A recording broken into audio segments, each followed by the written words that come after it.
భూముల వివాదాల పరిష్కారానికి అత్యంత ప్రాధాన్యత ఇవ్వాలని ముఖ్యమంత్రి చంద్రబాబు కలెక్టర్లకు సూచించారు. వచ్చే కలెక్టర్ల కాన్ఫరెన్స్ సమావేశంలో 22A భూముల వివాదాల పరిష్కారం అంశాన్ని మొదటి ఎజెండాగా చేపడతామని సీఎం తెలిపారు.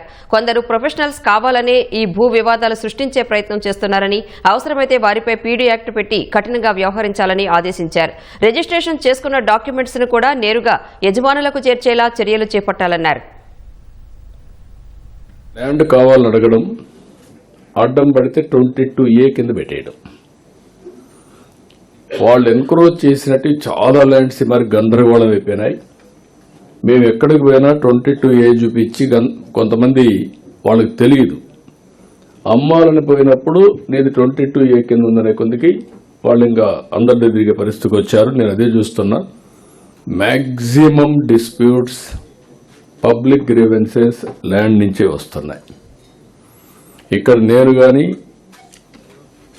డిప్యూటీ సీఎం పవన్ కళ్యాణ్ గారు కానీ, బీజేపీ గారు మేము క్లియర్ చెప్తున్నా, ఎన్డీఏ ఎవరు ఇంటర్ఫేర్ కాం. 100% దీన్ని ఫుల్ ప్రూఫ్గా ఇచ్చే బాధ్యత మీది.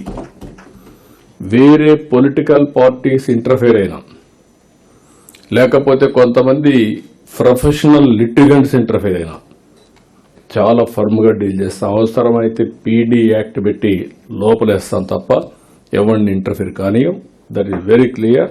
దానికి మీరందరూ కూడా ఒక పద్ధతి ప్రకారం చేయాల్సిన అవసరం ఉంది. ఎవ్రీ కలెక్టర్స్ కాన్ఫరెన్స్ లో దీనికి ప్రియారిటీ ఇస్తాం. ఎవ్రీ కలెక్టర్ కాన్ఫరెన్స్ లో ఒక స్పెషల్ ఐటమ్ గా తీసుకొని, అవసరమైతే next collectors conference first agenda land ఇష్యూనే తీసుకుందాం. అవసరమైతే రేపు రిజిస్ట్రేషన్ డిపార్ట్మెంట్ కూడా రిజిస్టర్డ్ డాక్యుమెంట్ కొరియర్ సర్వీస్ లో పంపిస్తాం, మళ్ళా రమ్మనకుండా.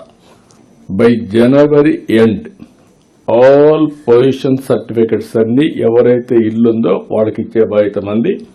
No 22A. 22A అంటే గవర్నమెంట్ ఇంట్లో వాళ్ళు ఉన్నారు. దీనివల్ల వాళ్ళకి లోన్ రావడం లేదు, అన్ని ప్రాబ్లమ్స్ ఉన్నాయి. ఇది కూడా క్లియర్ చేస్తున్నాం. ఆల్ 20 years 30 years ఎప్పుడైనా సరే ఇల్లు కట్టుకున్న వాడికి వాళ్ళకు పొజిషన్ సర్టిఫికెట్ ఇచ్చి ఫ్రీ హోల్డ్ చేస్తాం. వాళ్ళు కావాలంటే అమ్ముకుంటారు, వాళ్ళు ఉంటారు, హ్యాపీగా ఉంటారు. That will do it.